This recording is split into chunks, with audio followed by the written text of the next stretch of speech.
Welcome back to What Are Noobs with General Disturbance. You're looking at the GW Panther, the Tier 7 German SPG, located on the north spawn of Halluf Encounter.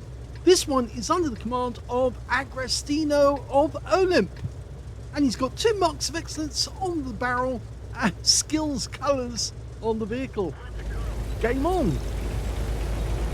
15cm howitzer.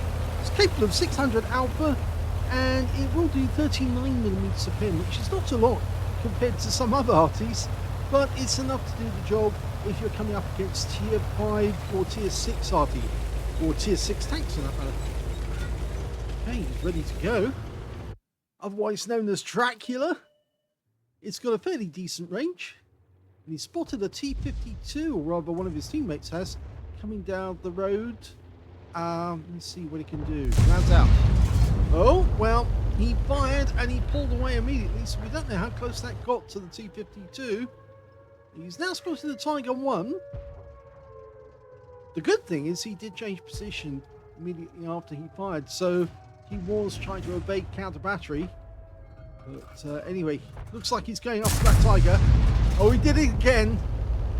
Fired and immediately looked away. It's not the best way to actually work out if you've actually hit the enemy and they have been damaged. Okay, Tiger 1 on the move, almost a suicidal run straight down into the valley. Wrong place for him to be. Almost loaded. Bounce out. Oh, that was perfect! The shell appeared to land directly on the engine deck and it went straight through, and he's got his first kill.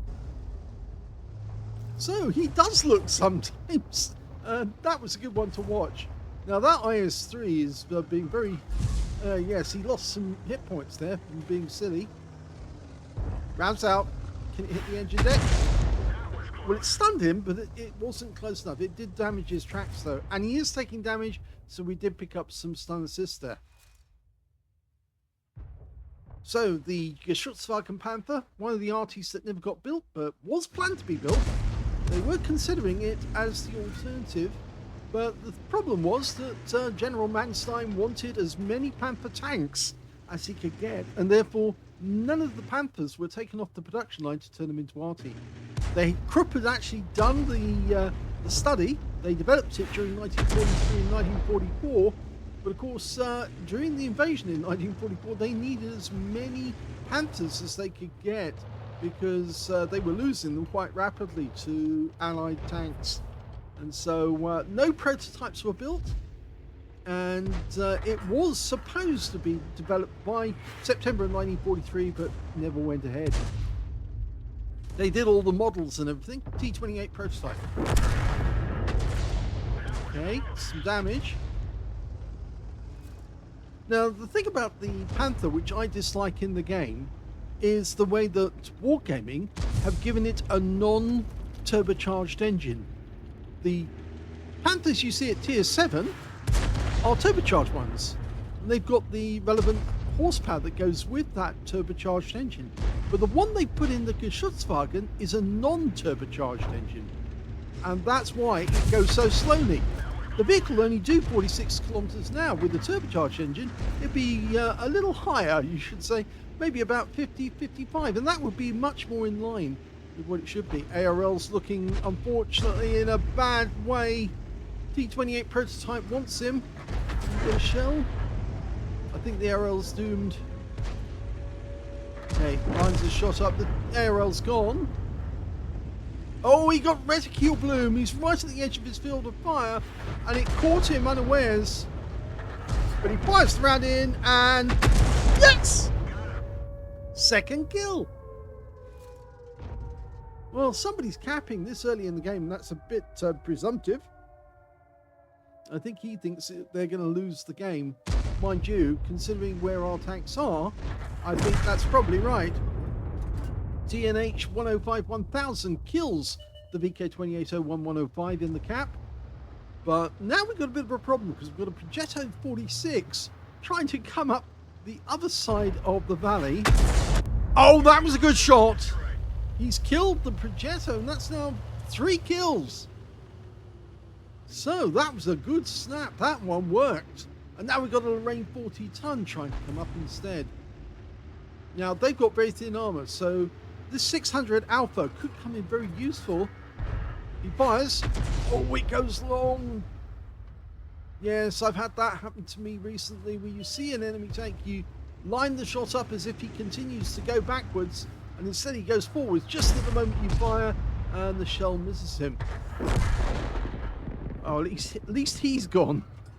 Standard reload is 25.89 seconds, and we can see that Agrestino's got it down to 20.97. Now, I guess the only thing we can do under the circumstances is ask Wargaming to give us our turbocharger back, because they do actually give a turbocharger. You can actually fit one in the game if you wish to have one, and it does give you extra horsepower, but I think it would only be fair that as they took the turbocharger out in the first place when it was stock, that they fit the turbocharge back and give us the same horsepower as the Panther 1 at tier 7, which is a lot more than you're currently seeing. I think it's double what you're currently seeing, and that would actually see a dramatic increase in the speed of the GW Panther. It would make it more like the SU8, yes, the SU8 in speed. Much more like that. Oh, that was direct hit! There was somebody in the bush, and he just got a direct hit on them. It was probably the Nashorn. Okay, so there's 5 enemy left. He's now platooned with the TNH 105-1000 because he's got 3 kills as well. Rounds out in the bush. Oh, whoever was there moved because, of course, obviously... Oh, there he is! It is the Nashorn. He's missing a chunk of hit points. And now we've located the Hellcat as well. The Hellcat would make a much better target than the Nashorn. Both of them got thin armor, but the Hellcat's much faster, so it's easier to take him out. We fired at the S-51. Just missed out on him. Now he can still get him because he's got behind the rock, but he can't move out of there now. And the TNH got another kill. So 4 kills to him now. 3 kills to Agrestino. T25AT is the one up on the hill. Rounds out. Overshot. If we could get teeny tiny Tanky, who's actually got 3 kills already, into the platoon, and yes, they have asked for him to join, that would actually give them... Okay, he has joined the platoon. There's still 2 enemy left. And so now the platoon has, between them, 10 kills. So if one member of the platoon managed to get a kill from both of these, then I think that would be a crucial contribution and a brothers in arms together, which is very difficult to get normally. I've only had that once when in platoon where I've actually had 4 kills. Somebody, well, actually I had 5. Oh yes, they got him! The Crusader's gone down. That's 4 kills now to Agrestino, 4 kills to Teeny Tiny Tanky, and El Carmel 2. Here's the end of battle stats, and that was the 3rd class tanker for Agrestino of OLIMP. Actually, it's Agrestino1, I should say, of OLIMP. In the GW Panther. He managed to get a fighter badge because he got 4 kills in the end, as well as a bruiser medal for getting at least 5 critical hits. He's only showing 4, but obviously the system has recorded it as 5. He got a brothers in arms for getting at least 3 kills. In fact, he got 4, and he got a crucial contribution because his platoon between them managed to kill 4/5 of the enemy team. That's 12 kills in total by 3 players, and that means that they were the top players in the game. Let's have a look at the team score. Oh, the win rate was fairly low though, 1,290, but that's actually because he was doing real damage, not stun assists in this one. Let's have a look at the details. Well, we can see Agrestino got 991 hit points of damage. The highest damage in the game turned out to be the E25, who was one of the platoon mates. He was Teeny Tiny Tanky. And he managed to get between him a brothers in arms, crucial contribution, and the high caliber for the highest damage. So 3 medals for him. Second highest scorer was the Hellcat, the guy who was sitting behind that rock. And I suggested he go for that guy because he was a much better target, more hit points available. And of course, he's a faster mover. So obviously, if you hit a fast mover, you don't have the worry of him then moving about fast after the game if you've actually damaged him. Third highest damage in the game went to the Progetto 46, but he took that one out, 2,262 hit points of damage, so he was an important player on their team, but Agrestino saw to him. When it came to kills, 3 players got the top amount. 4 kills went to, teeny tiny tanky, Jupiter 1991. I think he meant Jupiter, but I think it's Jupiter. Anyway, Eves in the TNH 105-1000, and of course Agrestino in the GW Panther. The third highest, you might say, or rather in 4th place. Well, technically, it's in these are joint first place, so this is, I suppose, second place. Progetto 46 got 3 kills. 2 kills went to the T25 AT. So, yes, he took out somebody very important on the enemy team, not only in hit points, but also in kills. So that was a very good selection.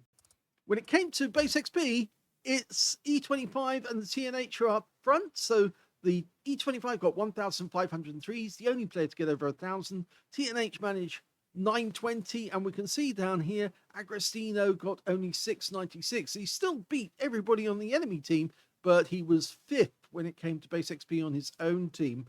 And of course, that crucial contribution of Brothers in Arms. The TNH, by the way, he got a steel wall in the game, so he was blocking the damage over in the northwest corner. He fired 18 rounds. That's a decent round expenditure by Agrestino. He was doing the right thing, getting rid of the shell, firing at a target as soon as he was loaded or as soon as he was available to shoot.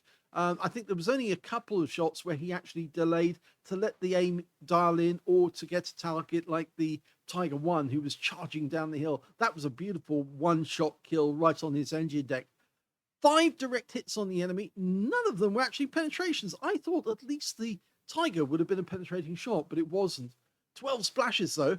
991 hit points, all of it at more than 300 meters. He damaged 7 of the enemy, killed 4, and 532 hit points of stun assist off 7 stuns.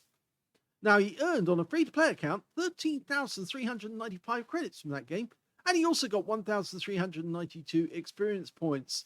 But yes, it did have its good moments, but the really great thing is he actually did manage to get Brothers in Arms and crucial contribution with all 3 players getting 4 kills. Now, as I said, I've had that happen to me before where I've actually got a crucial and a Brothers in Arms, but it actually worked out that because I was in an Arty, I scored more kills than the others. So I got 4 kills. Somebody else got, I got 5 kills. Somebody else got 4 kills, and another person got 3 kills.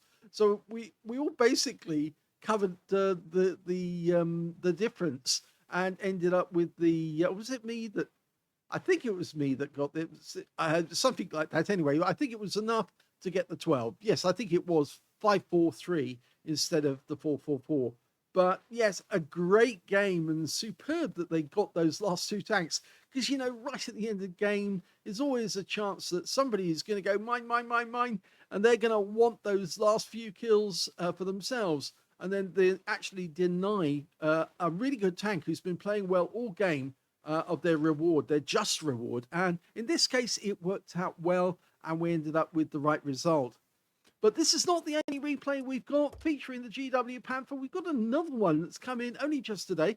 And that's the good thing about our channel compared to some of the others, is that we can do them fairly quickly. And sometimes it just fortuitously happens that we can match up a replay that was just about to be done as a video, and then another one comes in of exactly the sort that should be in the video, and therefore we can put those together. So let's have a look at the second replay. And the second replay is on the Steppes map, and this time round the commander is beatasianoobs, and you may recognize that name because that was the player who was in the AMX 13F3AM on this very map only a few videos ago, or probably about a week or so ago, and he had a roaring game on that one if you remember. 1 mark of excellence on the barrel. You see those kind of stalk things that actually sit along the side, just above the tracks, on either side of the vehicle? That's actually a crane, so the turret can be dismounted and then put onto a fixed emplacement somewhere. So it's actually to turn the artillery piece into a bunker that can devastate the enemy. course, it never got built, so they never actually got to see if they could actually do that. But they could do it on the Hunsrück or Halluf, the grasshopper, which is actually the Panzer Selbstfahrerpeter 4B. Now, target's just gone behind that rock. Is he going to go for one of these? Okay, well, it's a Löwe, which means this is a tier 8 game, and he's tier 7, so he's bottom tier in this one. So far, no major action over on this side, but he has decided to have a look and dial in. The SMV-CC-67 do have very good armor, but he got a nice shot there for 179, so that's a good start. Now, as I mentioned before, the standard reload 25.89 seconds, and in this case, we can see beatasianoobs has got 20.96. Almost loaded. If they're behind that rock, they're going to get a headache. Yes, they got a headache. Direct here, right on the money. That's why it's so useful to actually see what actually happens to the shell at the end. If people start moving straight away, you miss out on a blind shot where there's no explosion, the shell just disappears. And now he knows that the guy who was sitting behind that rock got a hit in the face. Only 14 hit points off the SMV-CC. In fact, we seem to be hitting him in exactly the same place every time. The upper plate, which of course is part of the strong point on an SMV, but he's now showing his side to us. So now might be the time to put a round in. Oh, that one landed in short in front. So we didn't get anything off that one. He's moving closer and closer to the corner of the map. Again, he's relocating, which is handy. And the closer he gets to the corner, the more that he's going to be hitting these vehicles head on. In fact, that VK just behind this SMV-CC is looking more and more like a good target to fire at. Okay, the VK has moved. It's not a VK 101P, it's a 168. Okay, what can you do? Rounds out. That looks good. Oh, it went long. It just shot over the deck of what looked to be a Löwe, funnily enough, but it surely wasn't a Löwe.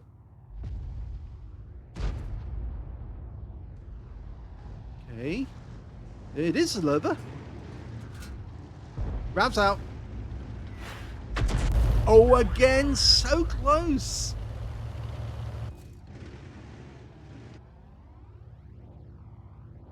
They're showing us their side armor, which is, of course, weak armor, but the fact is that shooting over a ridgeline like that is really difficult because you want the shell just to drop at the right moment. And all the indications are saying, no, it's going to hit the ridgeline just at the top before it gets to the target. If it's the right moment, you can get it in. That looks good to me. Oh, the guy moved away. Oh, but he nearly moved right back into it. He did get some stun assist. And more. And more again. Now, these guys are looking very defensive. Now, they're not moving. And although the VK16801P has moved up. Okay, he's fired on the... Yep. He didn't get a hit. Did get stunned, though.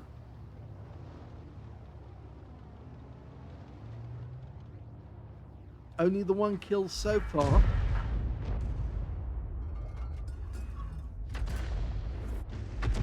Okay, he's decided to go for the T-29. That's a good move. See, his teammates were actually going for the top of the turret. Oh, he got something there, 231. Even though the shell exploded in front of the SMV, it did splash him.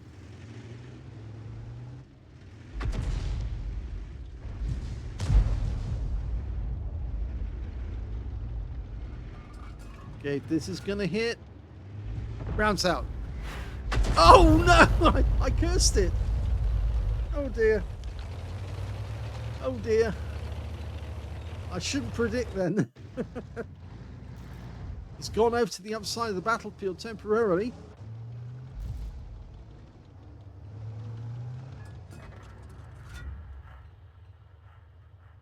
Rounds out. That's a hit. 227. He got the side armor at last.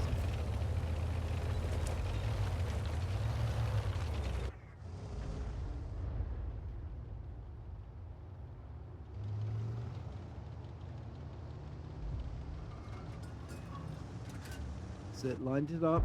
Fires it in. Oh, we got a direct hit. Now, might need to watch out. There's a Brass coming up the middle. He's decided against it. He's turned around and go back. Yes, he spotted that. Remember, I haven't seen this video before. This is the first time I'm seeing it. But he spotted it exactly at the same moment. Oh, good hit! That looks like it penetrated the roof of the Brass, which is very thin because it's a light tank in disguise. The disguise being it's a medium. That was a good hit. That Barask is going to be nursing an awfully big dent on his head. Oh, this guy's giving us his rear to shoot at. Fires blind, but I think he probably splashed him. And oh, Arty firing. Arty was fired at us, and it missed. Yes, I heard the rumble. It was extra loud. The enemy Arty on this game is the Lorraine 15550 and an S51. Our other Arty on our team is a 50. And they didn't fire another one at us. He's trying to line it up. Rounds out. That looks good. It is. Got him right in the corner, and he's changed positions. Good job he did.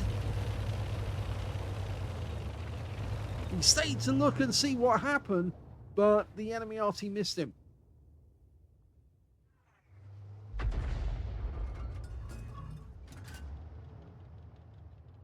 Okay, going back, it's the new tank on the block, the XM66F, and another one, 155 this time.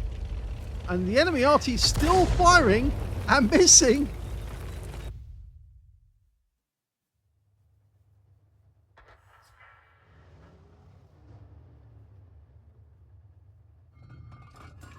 Okay, perfectly lined up. Fires the round in. And I can understand why he's moving straight away, but he did get a splash for 268 this time. Sorry, I had the hiccups at that moment. Enemy Arty firing again and missed.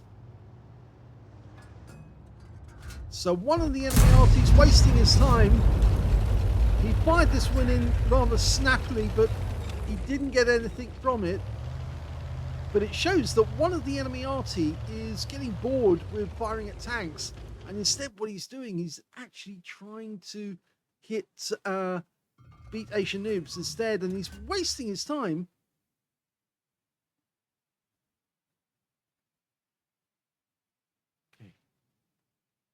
Just on the corner near the hill. Somebody up there blocking, or at least there should be. If they pull back, then they've made a huge error.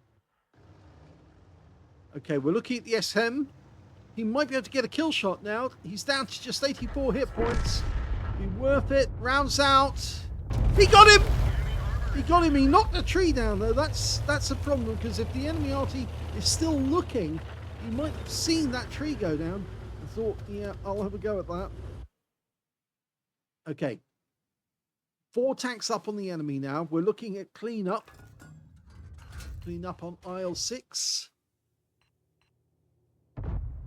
Fires blind, but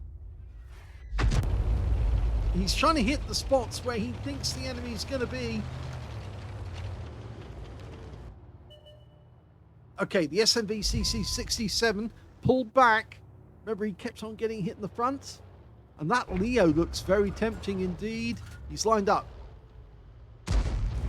He's dialed in. Rounds out. This could be a kill. Oh, missed out on it by a little bit. 261. But the guy is a one shot. And he has gone down. He did go down afterwards, so we got the assist. SU-100M1 poking up to fire. pulls back. Now we can give him a nasty surprise if he does that again. We're loaded. Is he going to do it again? Yes, he is. He's trying to line it up. He took a hit. Rounds out. Oh, he didn't pull back all the way back this time. Yes, he probably heard the rumble from the explosion and thought, no, I'm not pulling back. But he just got hit by the other Arty, the Lorraine, and he's gone down. So there's now only 4 enemy left. One of them's an Arty. We've got the Brask, the SMV-CC67, a Story Mill, which we haven't seen, and the S51. Now, the S51 might be up in the hills, overlooking the rear cap, the south cap. Let's fire one into the bushes, trying to get the Brask just in case he's there. That SMV's going to die. Oh, there's the Story Mill. Okay, he's almost loaded. He could get this one as a kill. It'd be lovely if he could. He's trying to work out where he has to put it. There he is. Okay, line it up. Rounds out. Perfect. Yes, a direct hit. A big one. And he gets all the stun assists. Well, not all of it. Story Mill's still alive, but not for long. He's stunned. He's got 1 hit point. And that hit point goes to the Chi-Ri. There's only 2 left now. The S51 and the Brask. I think they're going in to check where the Brask is, but the Arty's got to be at the back. There he is. It's been spotted. In fact, it looks to me like he's decided to come down. And yeah, that's almost a suicide. I won't say the word, but you know what I mean. If you do say the word, actually, it means your video gets shadowed. You don't get full publicity. Rounds out. No. That was the one from the Lorraine. Yes, don't mention the S word if you can, because it actually does eliminate any chance of earning any promotion.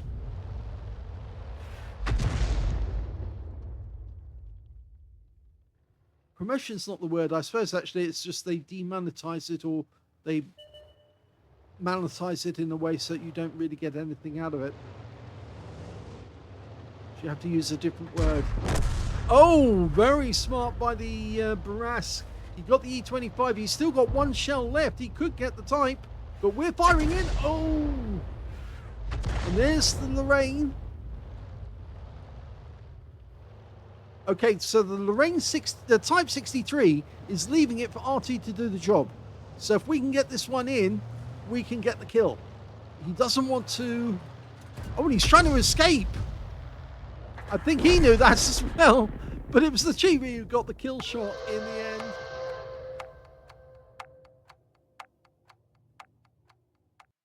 Here's the end of battle results, and that was an ace tanker game for beatasianoobs in the GW Panther. He managed to get a bruiser medal for getting at least 5 critical hits. In fact, he got 11. He got a Gauze medal for doing more damage, exceeding 8 times the hit points to his own vehicle. And he also got a Confederate because he hit more of the enemy than anyone else on his team. You can see the sheer number of enemy tanks that he hit in that one. Let's have a look at the team score. Well, the highest damage in that game went to the SMV-CC67 on the enemy team. He got 4,161 hit points of damage, and he got the high caliber.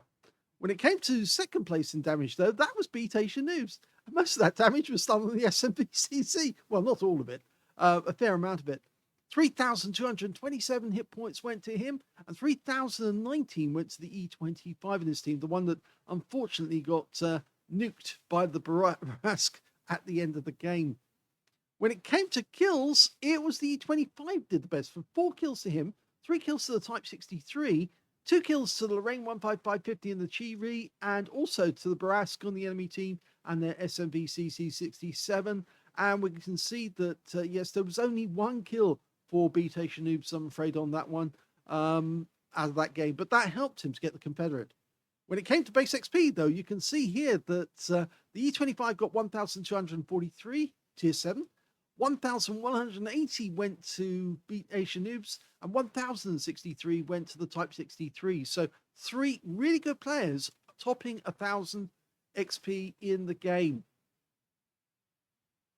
He fired 29 rounds in that game. It's a huge fire rate, that is. That's a hot barrel. He's got 12 direct hits on the enemy, 1 penetrating shot, which I presume is the Barask. Yes, it is. There you go. He did. He stripped the roof off that Barask. He also got 23 splashes, 3,227 hit points of damage, all of it done at more than 300 meters.